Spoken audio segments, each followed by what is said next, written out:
Radio मिर्ची presents एक पुरानी कहानी।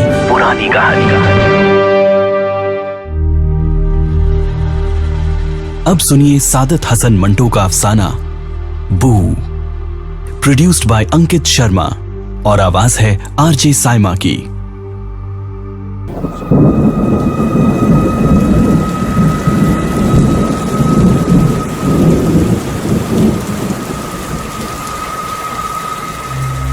बरसात के यही दिन थे। खिड़की के बाहर पीपल के पत्ते इसी तरह नहा रहे थे। सागवान के उस स्प्रिंग वाले पलंग पर, जो अब खिड़की के पास से जरा उधर को सरका दिया गया था, एक घाटन लौंडिया रणधीर के साथ चिमटी हुई थी। खिड़की के बाहर पीपल के पत्ते रात के दुधियाले अंधेरे में झुमकों की तरह थरथरा रहे थे और नहा रहे थे, और वो घाटन लौंडिया रणधीर के साथ कपकपाहट बनकर चिमटी हुई थी। शाम के करीब दिन भर एक अंग्रेजी अखबार की तमाम खबरें और इश्तिहार पढ़ने के बाद जब वो बालकनी में जरा तफरीह की खातिर आ खड़ा हुआ था, तो उसने इस घाटन लड़की को, जो गालिबन साथ वाले रस्सियों के कारखाने में काम करती थी और बारिश से बचने के लिए इमली के दरख्त के नीचे खड़ी थी, खांस खंखार कर अपनी तरफ उसका ध्यान खींच ही लिया था और आखिर में हाथ के इशारे से उसे ऊपर बुला लिया था। वो कई दिनों से शदीद किस्म की तन्हाई महसूस कर रहा था। लड़ाई की वजह से बंबई की करीब करीब तमाम क्रिश्चियन छोकरियां, जो पहले सस्ते दामों पर मिल जाती थी, औरतों की ऑक्सिलरी फोर्स में भर्ती हो गई थी। उनमें से बाज ने फोर्ट के इलाके में डांसिंग स्कूल खोल लिए थे, जहां सिर्फ फौजी गोरों को जाने की इजाजत थी। रणधीर बहुत उदास हो गया था। उसकी उदासी की एक वजह तो ये थी कि क्रिश्चियन छोकरियां बहुत मुश्किल से मिला करती थीं। दूसरी वजह यह भी थी कि रणधीर, जो फौजी गोरों के मुकाबले में कहीं ज्यादा सभ्य, पढ़ा लिखा, सेहतमंद और खूबसूरत था, सिर्फ इसलिए उस पर फोर्ट के अक्सर कॉफी हाउसेस के दरवाजे बंद कर दिए गए थे कि उसकी चमड़ी सफेद नहीं थी। जंग से पहले रणधीर नागपाड़ा और ताज होटल के आसपास की कई क्रिश्चियन लड़कियों से जिस्मानी मुलाकात कर चुका था। उसे अच्छी तरह मालूम था कि ऐसे अदब और लिहाज से मिलने में वो उन क्रिश्चियन लौंडों के मुकाबले में कहीं ज्यादा जानकारी रखता है, जिनसे ये लड़कियां फैशन के तौर पर रोमांस लड़ाती हैं और बाद में किसी बेवकूफ से शादी कर लेती हैं। रणधीर ने महज दिल ही दिल में हेजल से उसकी ताजा ताजा अकड़ का बदला लेने की खातिर उस घाटन लड़की को इशारे से ऊपर बुलाया था। हेजल उसके फ्लैट के नीचे रहती थी और हर रोज सुबह को वर्दी पहनकर और अपने कटे हुए बालों पर खाकी रंग टोपी तिरछे लगाकर बाहर निकलती थी और इस अंदाज से चलती थी जैसे फुटपाथ पर तमाम जाने वाले उसके कदमों के आगे टाट की तरह बिछते चले जाएंगे। रणधीर ने सोचा था कि आखिर वो क्यों इन क्रिश्चियन छोकरियों की तरफ इतना झुका हुआ है। इसमें कोई शक नहीं कि वो अपने जिस्म की तमाम काबिले नुमाइश चीजों की अच्छी तरह नुमाइश करती हैं। किसी किस्म की झिझक महसूस किए बगैर अपने उन दिनों की बेतरतीबी का जिक्र कर देती हैं, अपने पुराने अफेयर्स का हाल सुनाती हैं। जब डांस की धुन सुनती हैं तो अपनी टांगे थिरकाना शुरू कर देती हैं। ये सब ठीक है, लेकिन कोई भी औरत में ये तमाम खूबियां हो सकती हैं। रणधीर ने जब घाटन लड़की को इशारे से ऊपर बुलाया था, तो उसे हरगिज हरगिज यकीन नहीं था कि वो उसको अपने साथ सुला सकेगा। लेकिन थोड़ी ही देर के बाद जब उसने उसके भीगे हुए कपड़े देखकर ये ख्याल किया, कहीं ऐसा ना हो बेचारी को निमोनिया हो जाए, तो रणधीर ने उससे कहा था, ये कपड़े उतार दो, सर्दी लग जाएगी। वो उसका मतलब समझ गई थी, क्योंकि उसकी आंखों में शर्म के लाल डोरे तैर गए थे। मगर बाद में जब रणधीर ने उसे अपनी सफेद धोती निकाल कर दी तो उसने कुछ देर सोचकर अपने अंदर के कपड़े खोले, जिसका मैल भीगने की वजह से और ज्यादा उभर आया था। वो कपड़े खोलकर उसने एक तरफ रख दिया और जल्दी से सफेद धोती अपनी रानों पर डाल दी। फिर उसने अपनी फंसी फंसी चोली उतारने की कोशिश शुरू की कि जिसके दोनों किनारों को मिलाकर उसने एक गांठ दे रखी थी। देर तक वो अपने घिसे हुए नाखूनों की मदद से चोली की गिरह खोलने की कोशिश करती रही, जो बारिश के पानी से बहुत ज्यादा मजबूत हो गई थी। जब थक कर हार गई तो उसने मराठी जबान में रणधीर से कुछ कहा, जिसका मतलब था, मैं क्या करूं, नहीं खुलती। रणधीर उसके पास बैठ गया और गिरह खोलने लगा। थक हार कर उसने एक हाथ में चोली का एक सिरा पकड़ा, दूसरे हाथ में दूसरा, और जोर से खींचा। गिरह एकदम फिसली। रणधीर के हाथ जोर में इधर उधर हटे और दो धड़कती हुई छातियां सामने आ गईं। रणधीर ने एक लहजे के लिए ख्याल किया कि उसके अपने हाथों ने उस घाटन लड़की के सीने पर नरम नरम गुंधी हुई मिट्टी को होशियार कुम्हार की तरह दो प्यालों की शक्ल दे दी है।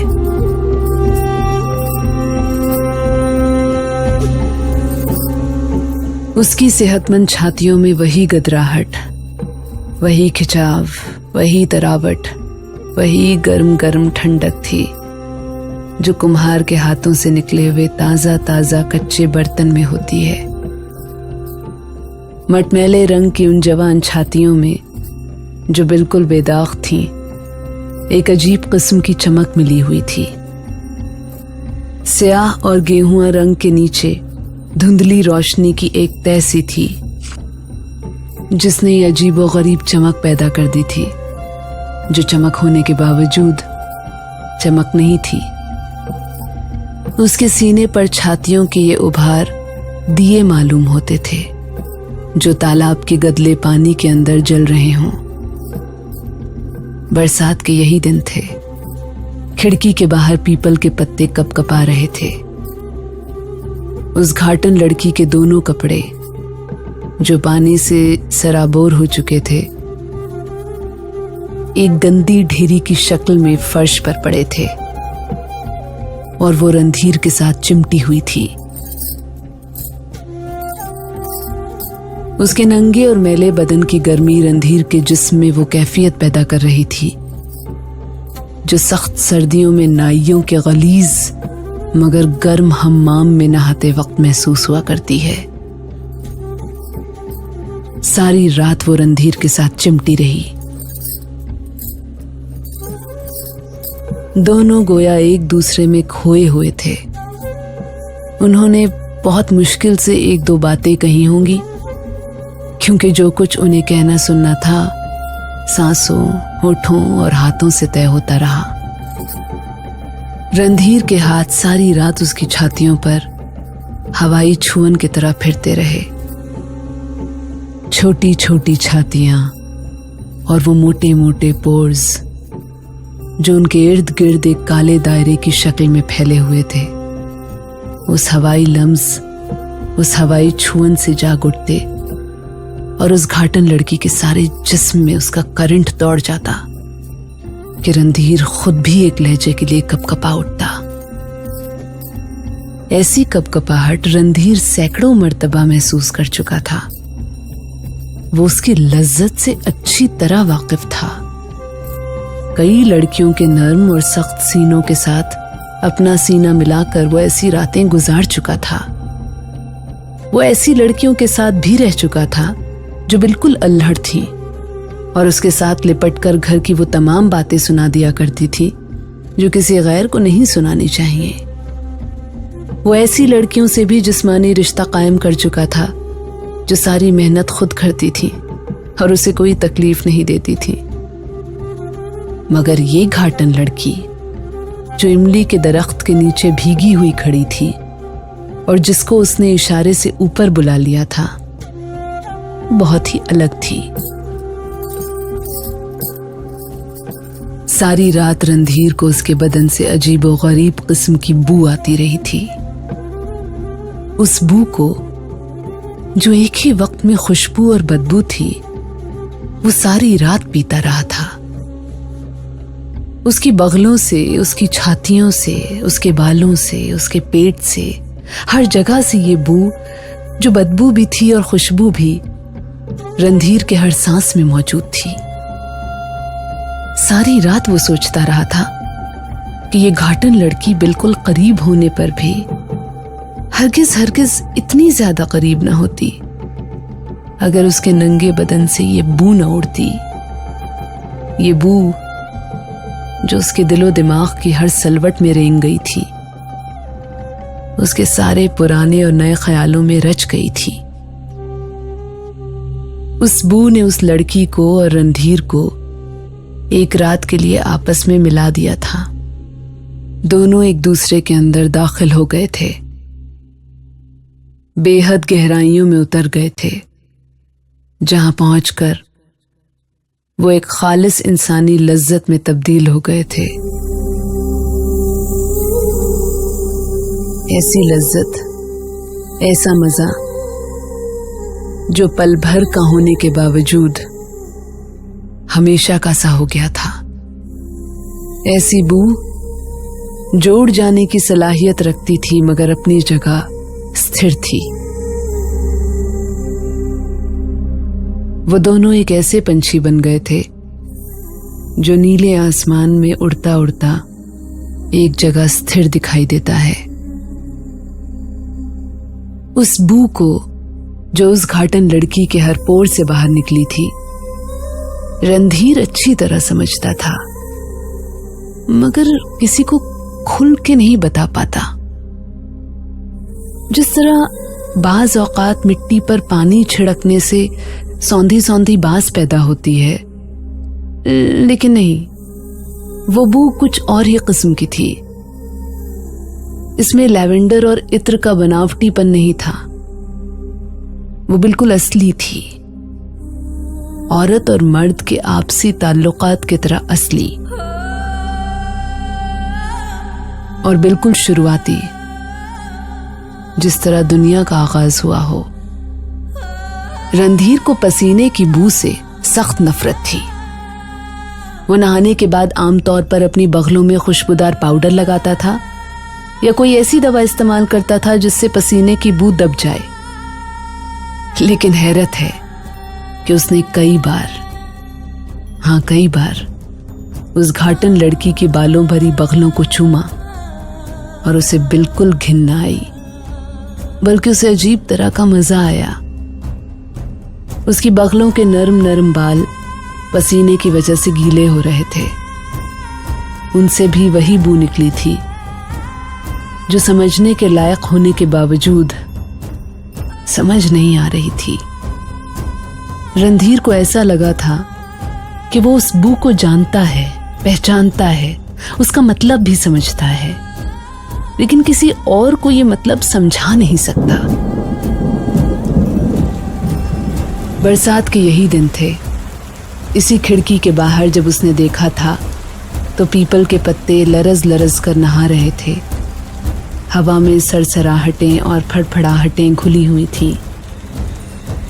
अंधेरा था मगर उसमें दबी दबी धुंधली सी रोशनी भी समाई हुई थी, जैसे बारिश के कतरों के साथ लगकर तारों की थोड़ी थोड़ी रोशनी उतर आई हो। बरसात के यही दिन थे जब रणधीर के इसी कमरे में सागवान का सिर्फ एक पलंग होता था, मगर अब उसके साथ ही एक दूसरा भी पड़ा था और कोने में एक नई ड्रेसिंग टेबल भी मौजूद थी। दिन यही बरसात के थे। मौसम भी बिल्कुल ऐसा ही था। बारिश के कतरों के साथ तारों की थोड़ी थोड़ी रोशनी भी उतर रही थी, मगर फिजा में हिना, मेहंदी के इत्र की तेज खुशबू बसी हुई थी। दूसरा पलंग खाली था। उस पलंग पर जिस पर रणधीर औंधे मुंह लेटा खिड़की के बाहर पीपल के लरसते हुए पत्तों पर बारिश के कतरों का नाच देख रहा था, एक गोरी चिट्टी लड़की अपने नंगे जिस्म को छुपाने की नाकाम कोशिश करते करते गालिबन सो गई थी। उसकी लाल रेशमी शलवार दूसरे पलंग पर पड़ी थी। उसके गहरे सुर्ख इजारबंद का एक फुंदना नीचे लटक रहा था। उस पलंग पर उसके दूसरे उतरे हुए कपड़े भी पड़े थे। उसकी सुनहरे फूलों वाली कमीज, अंगिया, जांघिया और दुपट्टा, सबका रंग सुर्ख था। ये सब कपड़े मेहंदी के इत्र की तेज खुशबू में बसे हुए थे। लड़की के काले बालों में मुकेश के जर्रे गर्द की तरह जमे हुए थे। चेहरे पर लाली और मुकेश के इन चमकीलों ने मिलजुल कर एक अजीबो गरीब रंग पैदा कर दिया था, बेजान सा, उड़ा उड़ा। और उसके गोरे सीने पर अंगिया के कच्चे रंग ने यहाँ वहाँ लाल धब्बे डाल दिए थे। छातियां दूध की तरह सफेद थी, जिसमें थोड़ी थोड़ी नीलाहट भी होती है। बगलों के बाल मुंडे हुए थे, जिसकी वजह से वहां का रंग थोड़ा सा काला पड़ गया था। रणधीर कई बार उस लड़की की तरफ देखकर सोच चुका था, क्या ऐसा नहीं लगता जैसे मैंने अभी अभी कीलें उखेड़ कर उसे लकड़ी के बंद बक्स में से निकाला है, किताबों और चीनी के बर्तनों की तरह। क्योंकि जिस तरह किताबों पर दाब के निशान होते हैं और चीनी के बर्तनों पर हिलने जुलने से खराशें आ जाती हैं, ठीक इसी तरह इस लड़की के बदन पर कई जगह ऐसे निशान थे। जब रणधीर ने उसकी तंग और चुस्त अंगिया की डोरियां खोली थीं, तो पीठ पर और सामने सीने के नरम नरम गोश्त पर झुर्रियां सी बनी हुई थी और कमर के इर्द गिर्द कसकर बंधे हुए नाड़े का निशान। वजनी और नोकीले जड़ाऊ नेकलेस से उसके सीने पर कई जगह खराशें पैदा हो गई थी, जैसे नाखूनों से बड़े जोर के साथ खुजाया गया हो। बरसात के वही दिन थे। पीपल की नर्म नर्म कोमल पत्तियों पर बारिश के कतरे गिरने से वैसी ही आवाज पैदा हो रही थी, जैसे कि रणधीर उस रोज तमाम रात सुनता रहा था। मौसम बहुत खुशगवार था, ठंडी ठंडी हवा चल रही थी, लेकिन उसमें हिना के इत्र की तेज खुशबू घुली हुई थी। रणधीर के हाथ बहुत देर तक उस गोरी चिट्टी लड़की के कच्चे दूध ऐसे सफेद सीने पर हवाई छुअन की तरह फिरते रहे। उसकी उंगलियों ने उस गोरे गोरे जिस्म में कई करंट दौड़ते हुए महसूस किए। इस नर्म नर्म जिस्म के कई कोनों में उसे सिमटी हुई कपकपाहटों का भी पता चला। जब उसने अपना सीना उसके सीने के साथ मिलाया, तो रणधीर के जिस्म के हर कोने ने उस लड़की के छेड़े हुए तारों की आवाज सुनी। लेकिन वो पुकार कहाँ थी? वो पुकार जो उसने घाटन लड़की के जिस्म की बू में सूंघी थी। वो पुकार जो दूध के प्यासे बच्चे के रोने से कहीं ज्यादा समझ आती है। वो पुकार जो हदें पार करके बेआवाज हो गई थी।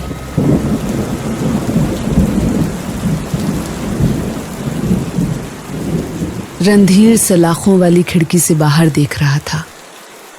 उसके बहुत करीब पीपल के पत्ते लरज रहे थे, मगर वो उनकी कंपनों के उस पार दूर, बहुत दूर देखने की कोशिश कर रहा था, जहां उसे मटमैले बादलों में एक अजीब किस्म की धुंधली रोशनी घुली हुई दिखाई देती थी, जैसे उस घाटन लड़की के सीने में उसे नजर आई थी। ऐसी रोशनी जो राज की बात की तरह छुपी हुई मगर जाहिर थी। रणधीर के पहलू में एक गोरी चिट्टी लड़की, जिसका जिस्म दूध और घी मिले आटे की तरह मुलायम था, लेटी थी। उसके सोए हुए जिस्म से हिना के इत्र की खुशबू आ रही थी, जो अब थकी थकी मालूम होती थी। रणधीर को यह दम तोड़ने वाली खुशबू बहुत बुरी लग रही थी।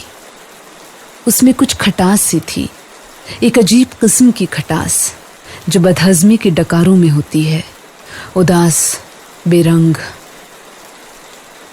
बिना एहसास के। रणधीर ने अपने पहलू में लेटी हुई लड़की की तरफ देखा।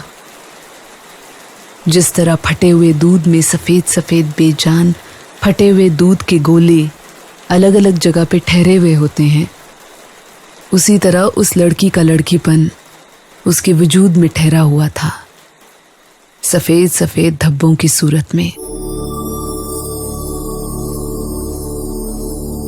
असल में रणधीर के दिलो दिमाग में वो बू बसी हुई थी जो उस घाटन लड़की के जिस्म से बगैर किसी बाहरी कोशिश के निकली थी। वो बू जो मेहंदी की खुशबू से कहीं ज्यादा हल्की फुल्की और दूर रस थी, जिसमें सूंघे जाने की बेचैनी नहीं थी, जो खुद ब खुद नाक के रास्ते दाखिल होकर अपनी सही मंजिल पर पहुंच गई थी। रणधीर ने आखिरी कोशिश करते हुए उस लड़की के दुधियाले जिस्म पर हाथ फेरा, मगर उसे कोई कपकपाहट महसूस न हुई। उसकी नई नवेली बीवी, जो फर्स्ट क्लास मैजिस्ट्रेट की लड़की थी, जिसने बीए तक तालीम पाई थी और जो अपने कॉलेज में सैकड़ों लड़कों के दिल की धड़कन थी, रणधीर की नब्ज तेज न कर सकी। वो मेहंदी की मरती हुई खुशबू में उस बू की तलाश करता रहा जो बरसात की इन्हीं दिनों में, जब खिड़की के बाहर पीपल के पत्ते बारिश में नहा रहे थे, उसे घाटन लड़की के मैले जिस्म से आई थी।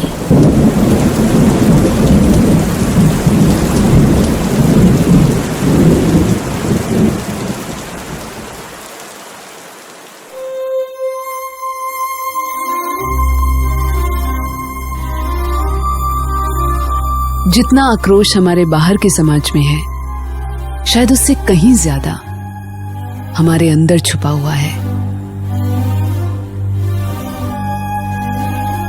समाज की गंदगी की बू की चर्चा हम सब करते हैं, लेकिन अपने अंदर छुपी हुई बू को नहीं पहचानते।